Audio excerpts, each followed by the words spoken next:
นิจานาคารครอสทุจะปวนชวนจันขัดหน้ากันทุปุยจวงวางินเงสวลอารมณ์ติอันนี้สวลฮิตุเสียมเงตีเตกันเราจิระปะเทียนหนึ่งวางเงสวลมาพัลตีเตกันเราช้างเองติเงจูสวลมตีร์ตูจุตีลุ่มไม่เราข้างโซนซงขันจานกันเราจิระตัวใจในเย็นเองวางินเงครอสลมเคร์อัตุลนัชันปะเทียนทูจังอินกันจิระเขาเลยโดนนี่ปะเทียนทูลงไอถ่ายละกอรินทอนขัดบุ้งนี่จางขัดเละจางนี่อัจังอินตินูนาวเตอูเกยส่งปะเทียนทูรุคริลเจวินอินเน่นักเลวกัลไลคานทุสอยรูปุยเล่ฟินรูปุยเน่นักเลวกัลกันนิเลวอิสุคริสต์มาเงยเข็นเบียอมทูเจ้าเลวจูอินซิงเองมาเร่งเครียดกัตุมเลวค่ะปะเทียนทูกันซาตานมัลสอมรสเซติรโกโปเลเฮียนคริสตาทุรุกปะเทียนทุรุกอปวงสุกทรีนะทุสอยรูปุยเล่ฟินรูปุยเน่นกัลเลวอดีเกี่ยวกับใจในยันทุสอยตุรูปุยกันนี่ละวะจู่วังอินขัดยังจงคันตู้ไม่มีเราไปเสียปกกับไปเสียละวะกับริงบอกละวะอาไม่รอจู่ทุรูปุยตักปะเทียนทุจ่าสอยตัวตานปะเทียนินมินมังเวทีรอจู่กับพวงนี่โซนบุ้งขัดท่อนขัดบุ้งลีจังเรียตาคานมังไงนั่นในเราชวนปะเทียนอะไรเราปะเทียนจุมังไงนั่นนี่อาทิยานิจานาคารปะเทียนนี่ตุงเงนี่มังไงนักขัดปะเทียนนี่ปะเทียนจังอินสวลชวกไทยเราตีกันเราจิรตัวปะเทียนอินโคเวลันเสียมเฮียนินทรัฟฟัมกิมินเสียมนี่ตีกันมุดลัดไม่นี่ไบเบิลละอาทิลเสียมซงติดชูปะเทียนินไอ้นางไอเตทราอาทิเอมาตีอันนี้ปะเทียนไม่อุปยนะอาทิลเสียมทราอันตีเอ็มไม่ตัวระจุหันไงตัวไตลังอินอารมณ์ปุยเลี้ยงตินวันลัลทุกแข่งอัตรูอินอังเอลเชียร์เซนโลตินอารมณ์อันบอลสักลิมตะกินจิบายอันบุกะจูปะเทียนเสียจุดไตเย็นนี่จานาพวกกันสวยหลังตัวกันสวยหลังชาวเดียวเซลโดนะดิวตัวนั้นมีบุ้งสมทุมพันิจางเลียจวนลุงปุยจุดทิลเตียเฟลฟัมกิมอาอมดันซงจุดดานั่นเองปะเทียนรินอมโคโลนั่นเองโลเฟลเลทานีอติโทตันเองจู่วังกันเบียกปะเทียนในฮีทราฟัมกิมโคโลนั่นเองโลอาอมดันเร่งโปดานอันนี้ตบมายะสามสำเร็จประกวดจ้างสมปลีอาคารเฟลนั่นแหละโรเรลนั่นเฟลจูอัลลทุดพางาชันอันนี้วันนักการสุรคาโรเรลตูเตเน่ในนางเอโมตีกังไอตัวทรีนะอัลลทุดพางาชันจูเฟลนั่นแหละโรเรลนั่นดิคานี่ตบไม่นี่นิสานาคารกันเราสวยต่อชุดเตียงตะกมังไงนักขัดปะเทียนส่วนอันนี้แหละงั้นติงเฮเตียงโคเวลเคอมลุตุกไม่อมอภัลเองติงเงสวลอมอภัลที่เด็กกันเราสวยตัวสุดท้ายสวลรอนจันจวกตู้เบรจูลูซิฟารานีอาทิลเสียมจิงจุงนุงเบรอันนี้อะเจรูปเรียกที่นี่จู่จวนวันปะเทียนอดวะปะเทียนดานเทียงลิมอดวะอามาค่ะปะเทียนงอินเสียมเวอดัวจู่วังจวนวันเตอร์ก็มุนทุมาเทนมุนขัดอามาละมาอหิเปงะปะเทียนจู่มังไงนั่นในเรานุนร้องดานคีรตะก็มีอบเบมังปะเทียนอังอินอัฐเฮดาระจู่วังจวนเกยมาฮิมินวอร์ชิปโซกุลังอินกันนุ่งอินจุยจวนอินนิหลอโซกังตีอินวันมีเตบุมันนี่ตีกันเราสวยนี่ติจวนปะเทียนอินจูลูซิฟาร์จุดฮิลตีตุมาฟิล์มขุดตูร์เล่ลำเล่ตูระโซมาสมนัวโป ai lam le du tak lo nu in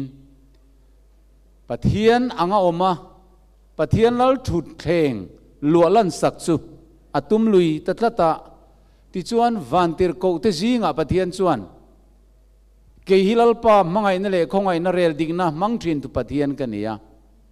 voina hin tan du than na ka pe chuwa in ma nun na le thi na om ta e ka thu pek te in zoma ka ro rel nang hian inom chiwanin chatuanin ka kiang inom renganga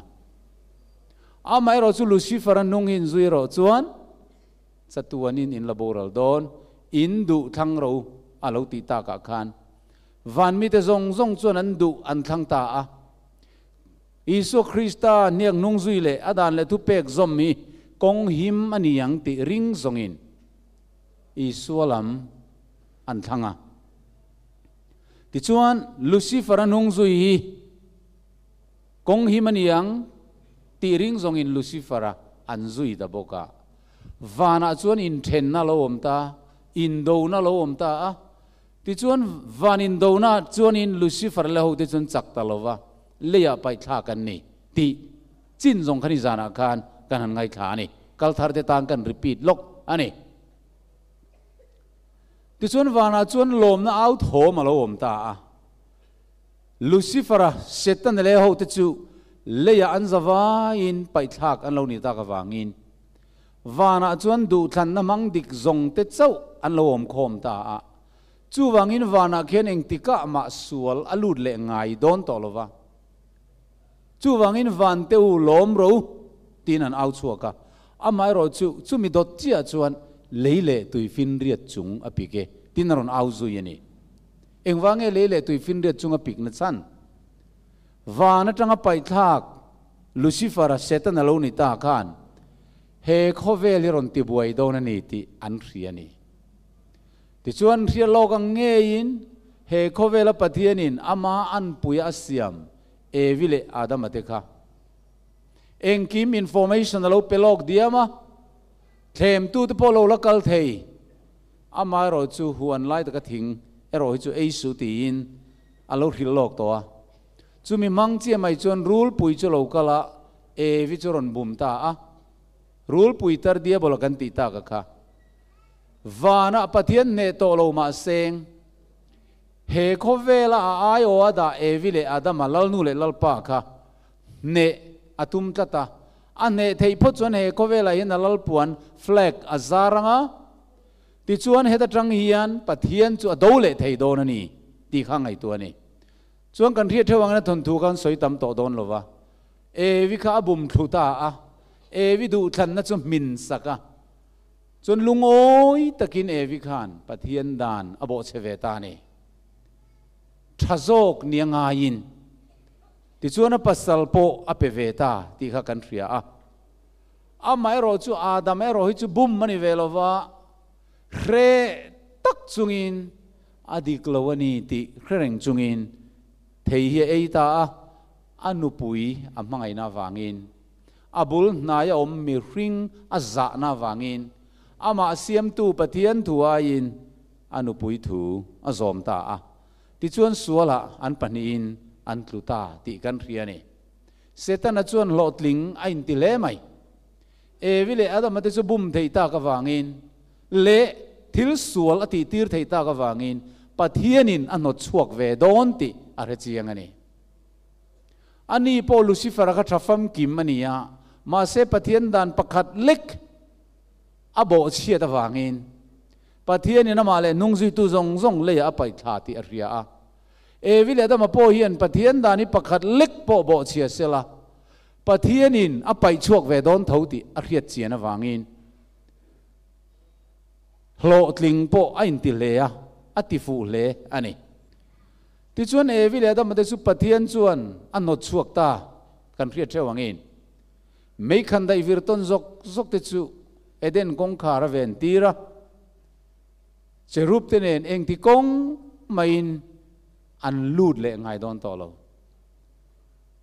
he an sual na nen hian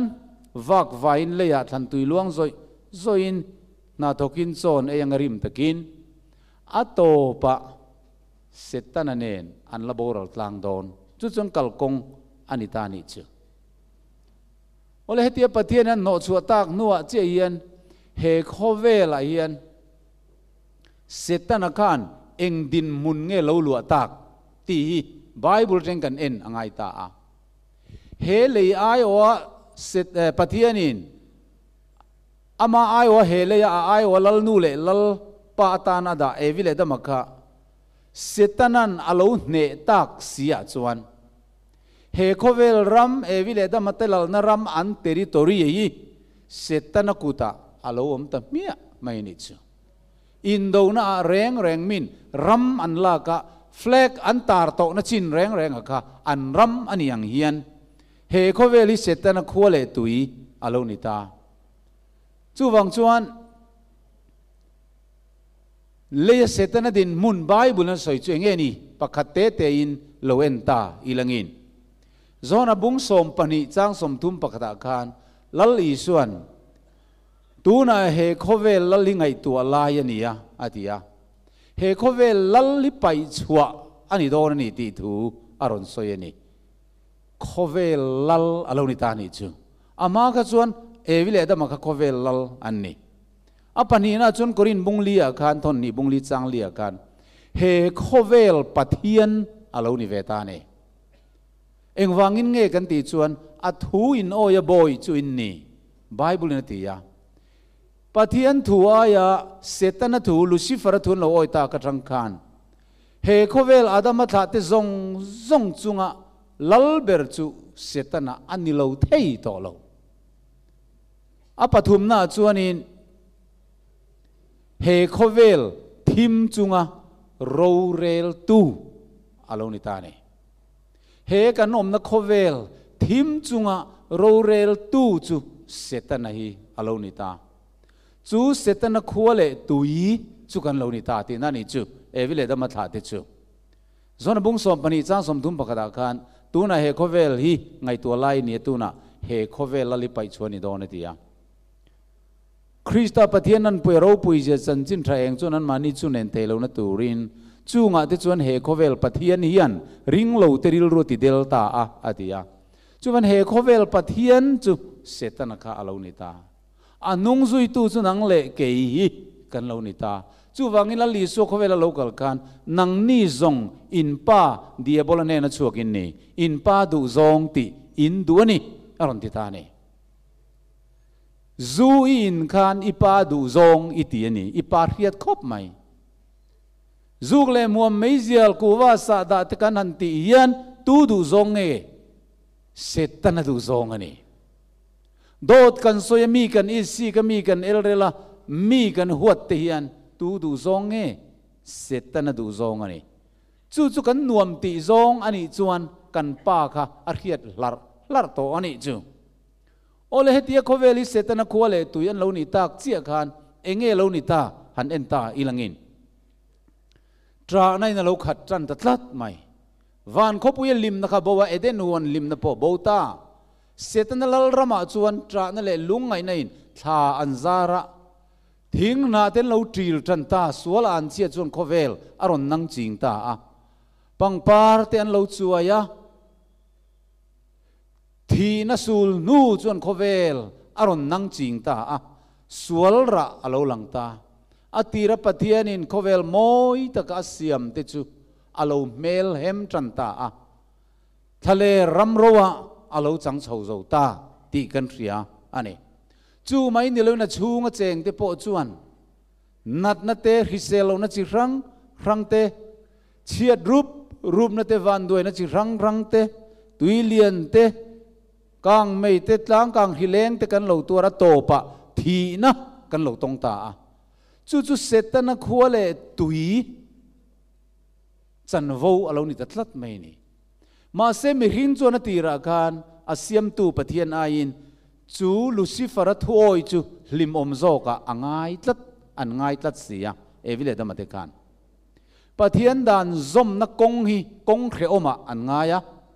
pathian dan bo chia thi poilo wa thazo ka an lo ngai ta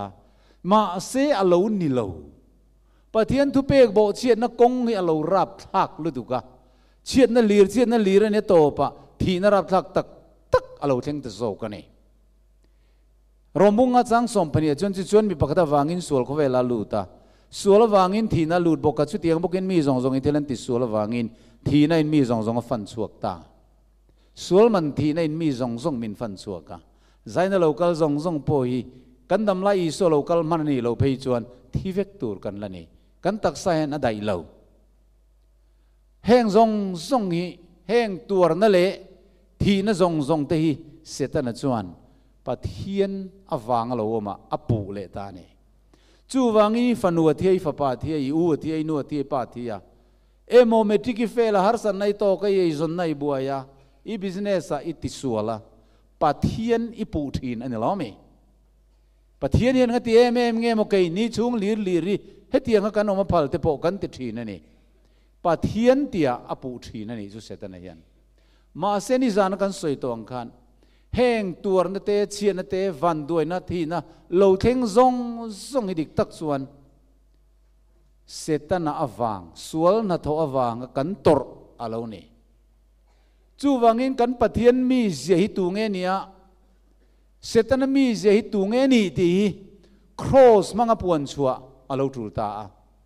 heng zong zong chian na thlen tui setana ni si chuan eng wangin nge pathianin Lucifer ani lai khan van mi te bum ma khan evile adama po bum ma khan pathianin nga tinge setana ati boral mailo ni zana toite kan soi to zaina fiele zualing kan han chui chianga nga pathian chumangai na khat pathian ni wangin ti luina by force alom velova ngorengin setana kha Lucifer ani lai khan thil sual ti tum ma atin lungai tuana angai tu riai lai khan lo ti lum ta dai mai ni selangin aya chin fel har zok boi thak zok sual na khovel ka alo piang don ti amulo ka ni adot le chi mi ti khan Lucifer an nuai mi ti khan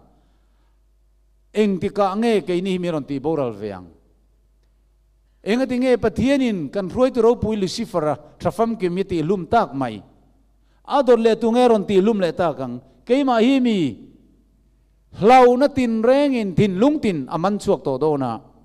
mangai na wanga pathian chi bai buk na bowanga hlau lop na in pathian chi bai buk na lo pianga nga chu chu mangai na ani thei to lo wa pathian a lim ngai don lo a chi bai buk tu te pon lim ngai don lo in nu pui te khan kan pai min wok ka hlau wangin tin thing pui ron pe che sala kan pai min wok ta ka ti in ei rong te bol se in thom no te ka su sela i vua ka lau wang ringot khan ni bula te khan on muthin sela i limangem te u lo mai mangai na rong in bol ton na chau lo chon lim na om lo wangin pathianin Lucifer ka ati boral ngot thei lo chu ai chuan Lucifer zia hi lang chuak lo sela mi te na zui du zong zong chun zui lo sela a ze pui hi lang lo selangin chumi le lam opposite a chuan pathian ze pui pathian chu mangai na ni zia ka fia takatarlan alo nianga chu ta chuan mi ten an du zok an than nuwa an du than na rang takin setana thang tu te zong chu setana tenen ti boral an nianga heng khiom na kara poa pathian dikna pathian le dan thu pek zom lo thang trang tu ti chu chatu na nung len tlak an ni don ani ti tarlan alo ding ti chuan vana hian sual apiang le ngai don to lo ti amu chuak ani romung som pakhat chang som thum pathuma pathian fin le khian nga zia chu va thu game a ro rel chu riat thei rual le akong te chu riat thei rual chui thei rual avani lo em lal paril rus tu nge ria tu nge rem ruat sak tu a po tang to alo ti hialani mi ring mi fin ne hian angai tu chuak zo lo ka chandam tui thuru ki ole evile dama te no chu anni khan pathianin a huat wanga no chuak ani mai lawa a mangai na kha chu alapa ngai reng a mai ro chu thuan oi lawa adanan bo chia si chuan a kianga anom theilo thim le eng in pol na nei lawa belier le Christian in rem na nei lawa chumian ya wang chuan pathian thafam kim le sual chu omdun the ni lo wangin ano chuangai ani dikna pathian ania thil ti sual chu thi turani ti dan alo siam chu azom ngei turani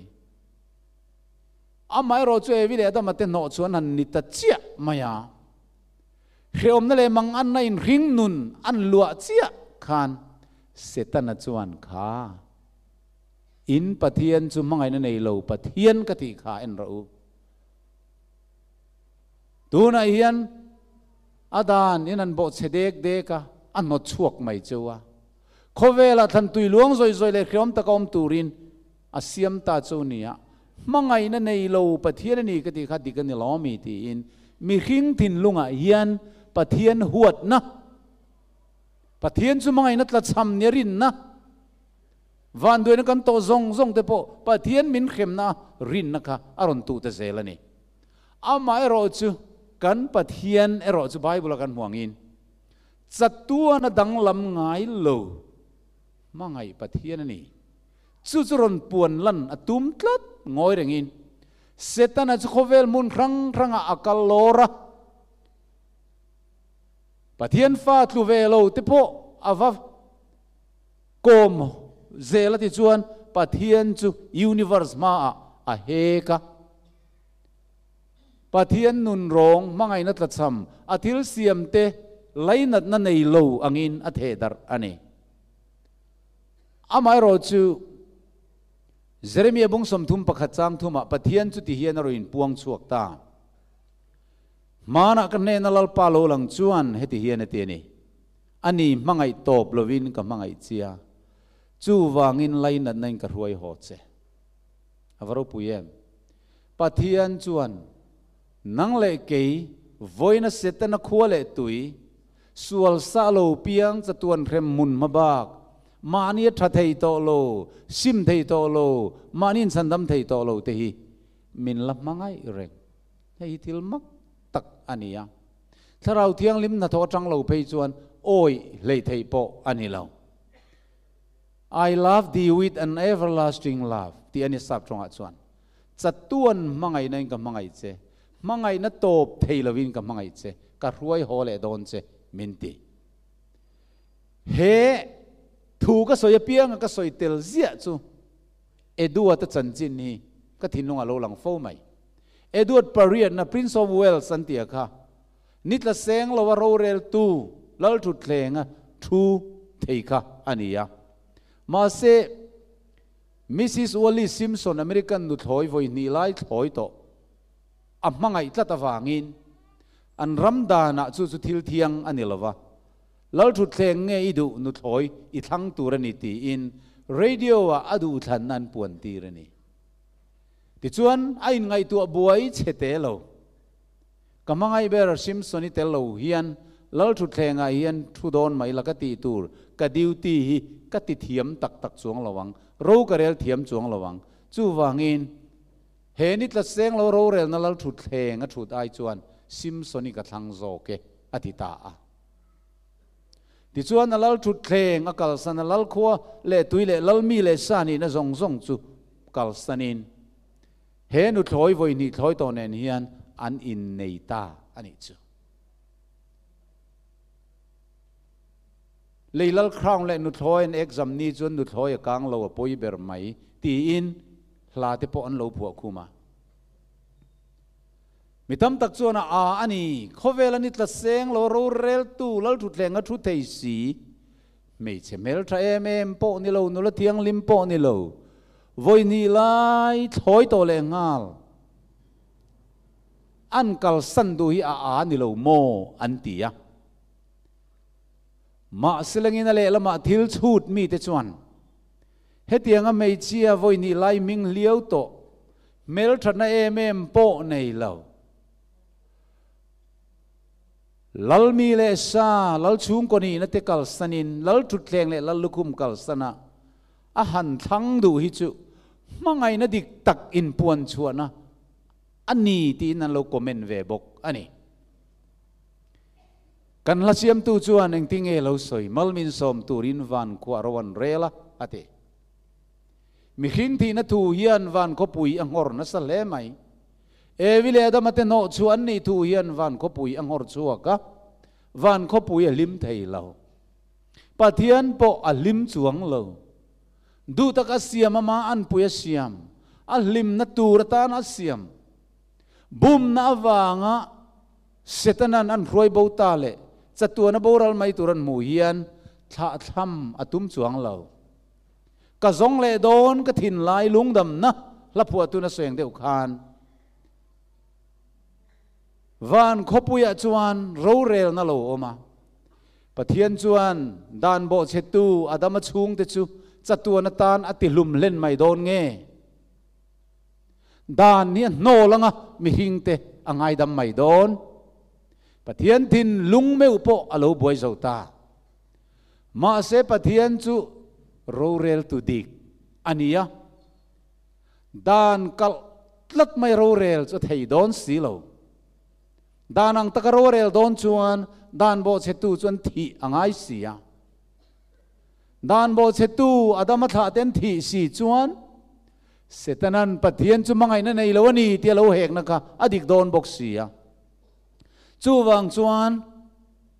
pathian thin lunga chuan thilin kokal cross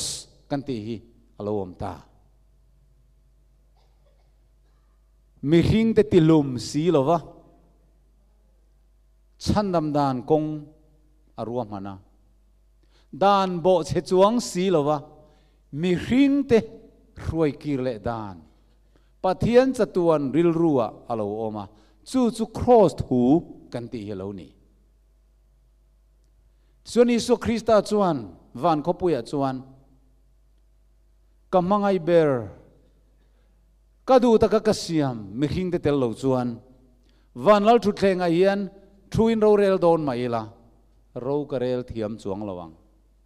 boral te zongin thalera kakal don beram zongin thalera kakal don ani ti an puang tamaya mi hing te thinur na pa mi hing te chunga pa thinur na zong zong chu keiman katuar mayanga chu wang chuan mi hing te chu chatuan anun an nei le theina tur le eden kong khar mai khan dai virton zok zokina alo khar to alo ven to chu sut kuak saka mi hring te chu pathian nen roi kir le an ni theina tur ani chuan kalal thu thleng po ka kal san mayang kalal lukhum po ka kal san mayang ti in pathian anga oma pathian tluka oma vanal thu thleng a choi moi na don vereng chu athalel thei talova ama le amma in titlomin Bethlehem dai koma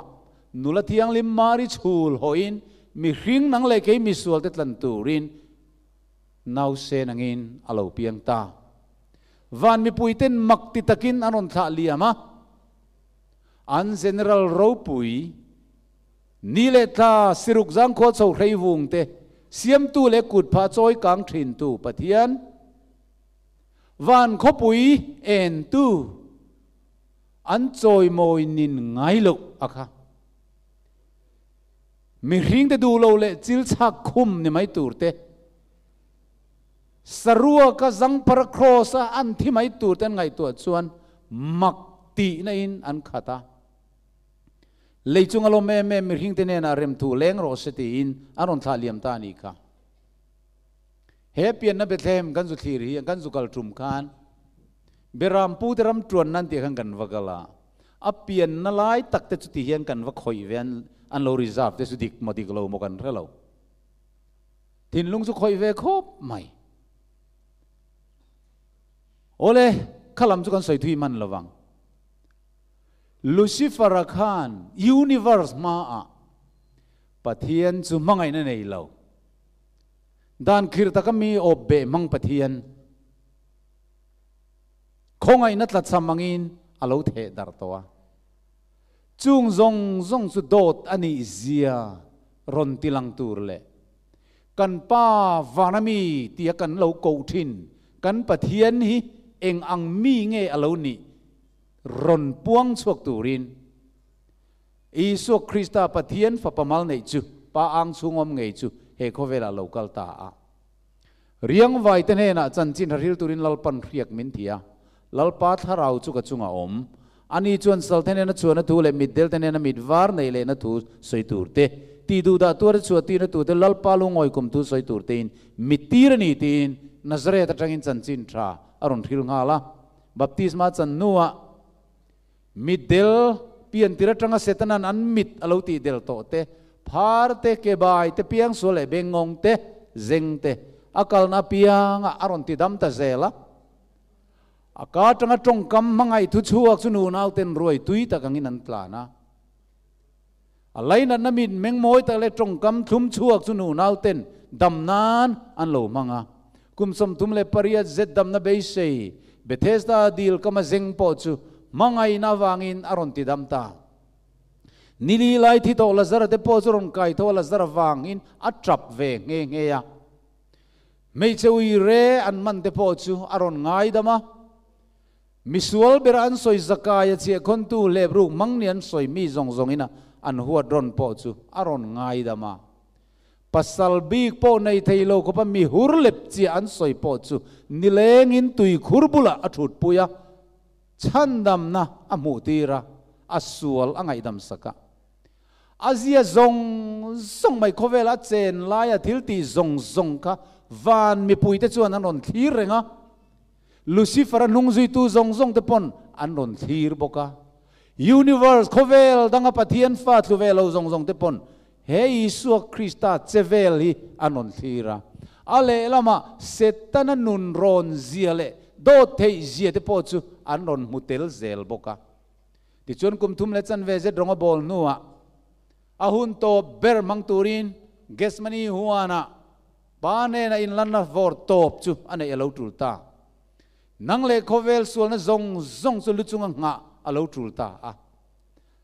chu mi ring na chuan tur ngam bik chia lo aniang apa ne na pumpel turina dil veni kapa remiti chuan he no wikan ne na tala son ro nima sela ka thu ne lo nang ma thu ni zok ro sati in he gets money huana ian kohar takin itan le katan alo trong try to a he gets money huan ni kan zutlo ve a chuta kan om lai chuan min roi tu chuan olive thing tar tak mai pathum min ko mua hei lali Isu Krista dam lai muphak olive thing la om chun te khani ti min thila chu chuan ril ru a khoi khop mai ti chuan Isu Krista chu hemi zana ian khohar takin ava tong traya azir tir te zong zongin an lo muthil san to vana van tir ko te chung zon an thok vut man an general ro pui chan chin ngai changin olive thing noya lung pui bula chuan ava bok sop ta roi mai kapa he no wi kan ne na tala son mai te an ti thina ma se pa ne na tanga chan na kol phe anga lo thleng chu nge ni kan ti chuan leilung pian ma dai khan he I thi na tur thu hi ruat lok alo ni to I thi na tur thu hi thun diam alo ni to chatuana khan chu wangin leilung pian lai tal to beram no tia thu thung lo om sa to ka gets mani huana ian phelle nu no thei ani to leine he thi na I pumpel ani ngai chuan khovel son thirte adama thate zong hen boral len don ani chu pa ne na tang chan na lo thleng chu ni chu ti ni chun ka pa ka thu ne lo ni thu ni ro se adama chung te adama thate an boral len ai chun keima ka boral zok mayang chu Isu Krista in lan na chu ani hei ni tir ko polan Isu cross alo ti thin chu a thing ko kal lam kha ni lo du ni se akal tlang theya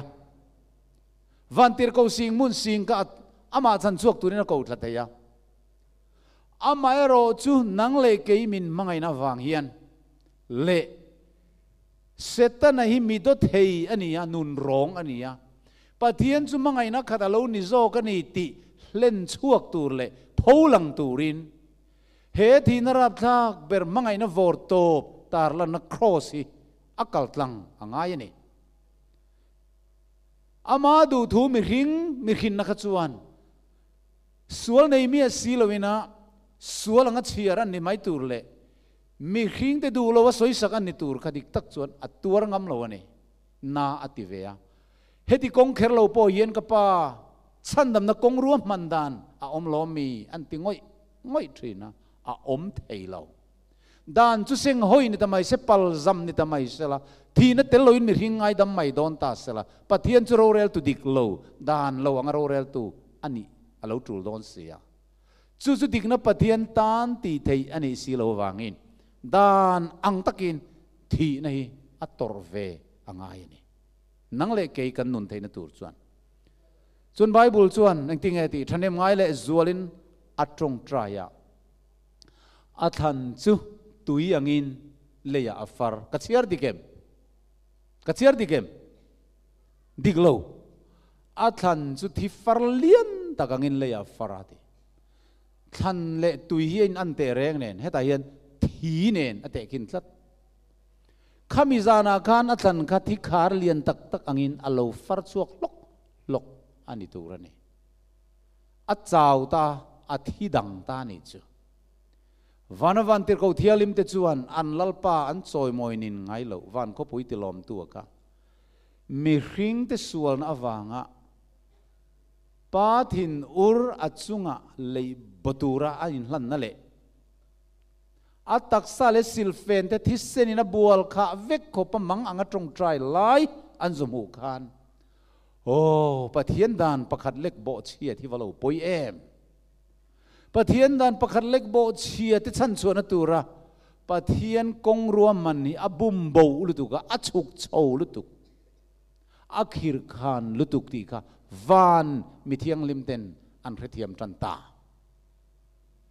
hemizan hian silfen su thi lirin alo khata isaiah zia khilo thleng dik tai lo chiar tiang edom ramatang local bozra khuatang silfen ti sen sin su tu nge ni apuan sin ro pui tak nasataka chaka local so a chan na keima fel taka thu soya chan nam na kong mi chak taka ka kani a zo na engwangi ai puan sin kha senai silfen te poka grape sor na khura rap sor tu silfen nangwa omni a chan le na keima chawin grape sor na khura karap sora mitin zinga mi pakhat ma kan ne nanom velo fani anni chu ka thin uring ka rap ka thin ni rimin ka chi la ti chuan an nun na thi sen chu ka silfe na te hian the in a oma ka puan zong hi ka ti bol lo ta ani he zol nei manga khil long na thu hi alo theng dik tan ta alo ni zirtir te ne na darkar khat po min ven pui thei lo mo karil ru alungai lu tuka thi na khop hi ala ne ti thi khop hi ala lungai na ka itan le katan gets mani huana lo tuar to ani chuan kan lungai ne te po phur nge ya ati ole ti chuan isak riotan maron ruaya aderin fo aron tuma aron man tirta ani kha zan khuan an soi sa tiel nalal puan an sin tira ataksa damlai reng om lovin voisom thum pakwa lira voin zan khuan an soi sa ni kaya fa in nuayan soi sakna mun te po chumin zu entir vea Israel ram kan kal trum khan arab thla khomai zan khuan soi sak nuwa alua ling lukhum tiel na ling lukhum siam chop chu dimlo takin alua chunan ngatroi maya chu ling chuan nun nalal luan chun vele chuan thi te chu aron ir chuak zoi amit ko kara bianga akhabe mula infinin leya adir zung mai atu ka khowara pilatane nan ruaya pilatana sul na ka molo ka chu mai donati heroda ne na kal tilenin tingai na lo thelo pilatane na tirle chuan pithiam lo alo chan tirta athon tuin revek ka soiman to lo ama khen be na tur thing cross chuan putira chaw emin an soi sa kong lak lo ama siam mi hring mai te khan leile van universe siam tu achu an han soi satani chu ngai to teu high school principal na thok thin kha headmaster anda na tilutuk ati tau ban tum principal atanga headmaster din mun te chuan ai nai te lul ne mà sẽ hay Isu Christa din munian en tengo universe khovel siam tu leile van siam tu pathian van angel ten an choi moi na mun atangin Bethlehem boy ai noi nunga mi hring te ai noi nunga mi hring te chil chak khumin aronin siam ani anung chang hi amak lutuk kan pathian hi van tir ko te pon tunge an biak trin an lo khe chiang reng lo maya Bethlehem atanga gets money an han thir chia mai chu o kan lalpa kan general ropui kan choi moi thina hi hetiang mi zia hi mo aloni avalo tlome a thil siam te noya a in pha thei zunia ti chu an han re chho zela dim lo bak sakin vuak na rui rual tele tal tum te chuan an han lap truai tamaya pathian han vuak chu avara plak em te ro an re silo ti chuan ama khen be na tur thing tum chu le an muta dam lo te lo ti dam thin kut pha ne moi taka chuan thir kil na rol tak mai te chu dim lo takin an han chulu ta roi maya he mi tu bo ri alo ri ka piang na nu mari beng atang chuan a ring lu tuka a phudot dot mai ngai thangam lo o Mesia ka ringe mo ka lo ti a Mesia lo ni na nge tin a rin na po chu ang nging hialani toy zon kan soinga to pa chuan mi sual panian khen be zoa Isu Christa chu cross an keng beta anan tung ding ta ur maya chu ti lai tak mai chuan khovel chu alo thim ta khup mai vantir ko chung nung ber vantir ko chiar sen lo ho khan an lalpa cross tur lai chu mak tilu tukin an zuthira ale lama ram huai sual ho point mana chi bayan lo buk thina kha engang mi nge ni a falo mak ve thil siam te ta ni na lo va in pe ve pathian in luling nun rong dan khir tak mangamin no bet ching pathian mo kan lo ti kha a lo ni reng lo ti chu anon khave ta war mai ole ti chuan lir alo nginga Golgotha than mual anti chin luru mun chu lir nging chuan aron soi nging ta dur maya rom se pai te po chu lawin an khura chandam tu pathian fapa ni le thale arsi te siam tu chu eng ma ti thailon crossa alom tareng mai athingam tak do na khiat ta ka khan setana amangang ta a athi vai chuan khovel hi anei tu dik tak ne na pek le tur ani dona a salman zong zu chua ani dona asa se zong a chan dona ni ti a rekhiau mai ane chu wang chu ni Isu Christa ka cross a thi lo na turin ama setana le ramwai sul chu mi pui zinga tum lutin Isu Christa ti thin rim dan kan ngai tua ta a pathian fapa kan ni ti ni vei lo mi midang ma ti dam trin ma ni in ti dam thei lei lo even ten om zel zol ve in ti dam la cross rang kan lo chu la kan ringang che thui anan ti vel ani chu ta setana ruam man choi hi ni pathian fapa chu cho thin ura ti thin rima cross thi nakha pumpel tir atum le tan no ani chu achan chu cross athingam tak ani chuan adot soi zong alang chiang don ani chu mai ni lewin he khovel asalman zong adama tha zong te tan sual man chu akima pek tlak ani don ti ria a he khovel ye nei tu dik tak ne na pek le tu rin tlan na ruam man chu len chuan ni don ti ria da wangin setana chu thlapang tlat mai ni ma se soi sak na tin reng le diriam na trong kam tin renga an au khum na opo chuan Isua ati thin rim zolo he hero pui ka ti thina pathian fa pathin nel ziale zai dam ziale do thei zia hi kanung chang ne ka han en ton hian awahanin anglo tak em ka ti thina ni anung kan zuya hi hetiang mi hi lo nia cross a khana thin rim phal lo thin rim palta se du ni tak selang chuan second khat chung in cross tang kan aron chuk theya ain ti dam le thayani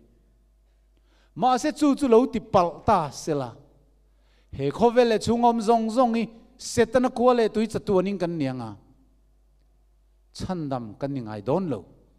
chu isu na riat reng awangin khatiang taka an iu sia an soi saka an au khum lai khan kapa an ni hingai dam ro an thil ti an khelo ni tin atong try sak zok ani setana mi zia le kan pathian mi zia hian khai khin teu a fai nang lo em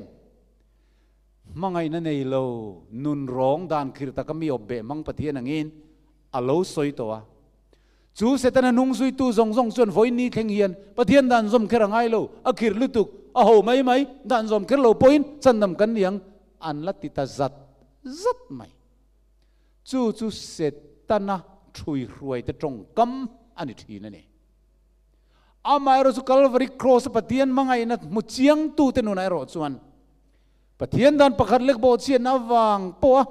mi sual boral tur min chan chuak tura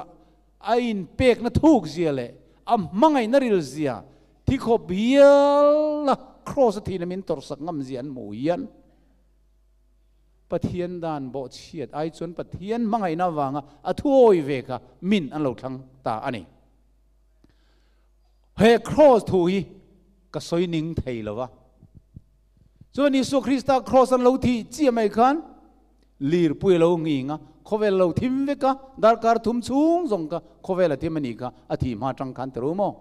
ni le thale arsi ti pon an eng an thup thei an lo thup ta an eng an chua thei ta lo chute Isu Krista lo thi chia te telestai antia an dungan cha chia mai khan setana akhurta ani chu setana akhurta engwangin nge setana khur kan ti chuan Isu Kristan he khovel ama kuchuak nge asiam adu tak asiam mi ring te ne hun rei tak sual wangin alo hlo to setana kuta pek alo ni towa he khovel Isu Krista local lai pon thalera setana khan cross athi kher ngai le ne heng khovel ram zong him chibai min buk la ka pele le ve gang che ka kuta pe ka ni to atiani kha amma ro chu Isu Krista khan chibai buk ka setana ne na tanga khovel lak le lam ka ngai to lo sual man thi na man sual man bat khatlak ani lo chuan danang taka ro rel ani lo chuan Isu kha alungoi thei lo ti chuan cross an thi che sun setana amangang ta akhur ta asase achanta ti ein ria chu cross chuan engeron puan chu tak chu amalte te ni nen teng le pathian chu mangai na nei lo thin lo soimo ma se misual tan athingam mani universe chuan calvary tlang aron thlir ron hian vantir ko tlu ve lo tele setana ho tlu suala tlu ta zong te po kan calvary cross pathian fapa turlai mel an mualiam ti nuang mai thizal der anan mu khan pathian chu mangai na alo ni chiang bal ti an nial thei ani to lo pathian ming chu fakinom ro se calvary cross hian engeron puan chua kan ti chuan atir khovelo ma dai to vana kristale setana in kara in nial na lo om mangai na khat pathian tu zok nge tia anin chu na kha cross hian ngoi rengin ron puang ta apani na chuan avahan rel dik em pathian hian dan ka nol satlia mai lova danang takathi na chu afa pachunga thlentir pathian danin nol le palzam ani ai chuan danang takaro rel na chu fa pachunga potla zok turania athi mai zok turin ti chu pathian ro rel dan alo nia calvary cross ai hian pathian chu ro rel tu dik alo ni ti kan mu apathum na chuan dan ni valo nget em dan ni nol thei ni se Isu cross ati angai lawang ma se dan yang ti kong ma nol thei ani lawa chu wangin dan ni nol bo ani ai chuan pathian fa pa meu po athi jok tur ani pathian dan nge zia cross in ron puang chuaka apali na chuan dan bo cheve mia si lo misual ten dam thei na turin pathian fa pa sual nei lovin thi narap thak ber cross a han tur hian dan pakhat lek bo chiat po hi a follow poi em ti universe ma cross hian a puang ani apangana chuan setana diabola hi a follow do thei vele pathian chu mangai na tla cham nun rong dan khirta ka min obbe mang pathian angin alo hek thina ma se Calvary cross hian min mangai na ro pui zia hi aron puang chuak ta jok sia o mangai na khovelen tu Calvary tlang ting cross chunga kalal pana thlen chu kangai tuina valuem thina rap thla katan turin thisen luluan tir faknala siam tu den tharaw na lo phua to chu wangin cross hian pathian mangai na ro pui zia ngoi rengin aron puang chuak ta setana do teile sual zia aron puang chuak ta boka vanin do na tanga thu buai zong in nial na zong chu cross hian ngoi rengin a chang thafai vek ani cross amin tlan tui so hi fakin omro se he cross thu kalo mo tang hian ani kan nun zong hi alo in thak ve ya chu wangin voini thleng hian he pathian mangai na thu hi ka soi ka khil ning theilo chandam tu min mangai na hi ni tin zan tin khil mai la ka khil zo theilo Krista chu ka ai an chedong lo ni in danan chelaka ta min tlan chuak ta thinga kai ka na piang an chedong an ni he cross thu kan lo mo tang hian unau tu zok chunge worship kan du pathian dan bo che zonga kal zel hi kan la duem nge Krista mangai na wanga dan le tu pek zom zonga kal zel hi chu kan du thlan na chu kan ku ta lal panang ta he cross thu hi min an mu chen tak chuan sual ne na thil ti theina power chaklutuk ani Krista le setana chu vana tang an loin bei to an loin nial to an loin do to ma se Calvary cross hian tu zok hinge zui tlak pathian min thilani he thuin lo ngai thak atang hian unau teu sual hinge kan than don pathian thu pek bo chiat na kong zo zel hinge kan than don sual sima Krista mangaya lalle chandam tu pomadan zom hi ti hi keimani kanin fia alo ngai ta ani ole he cross thu thuruk chatuana in thup cross mangalal pan aron puan chua hi thin lung takle tharau tak kan lo riat thiam theina turin kan thu soitelal pan kan zatan mal somro se amen vobi ki zai turin kan som dua cross thu puan chua ka mo tang hian pathian chu mangai na ni ti hi ka khet chiang ve ta ni ti dua piang kha kan thun mun atangin kan lo ding don nia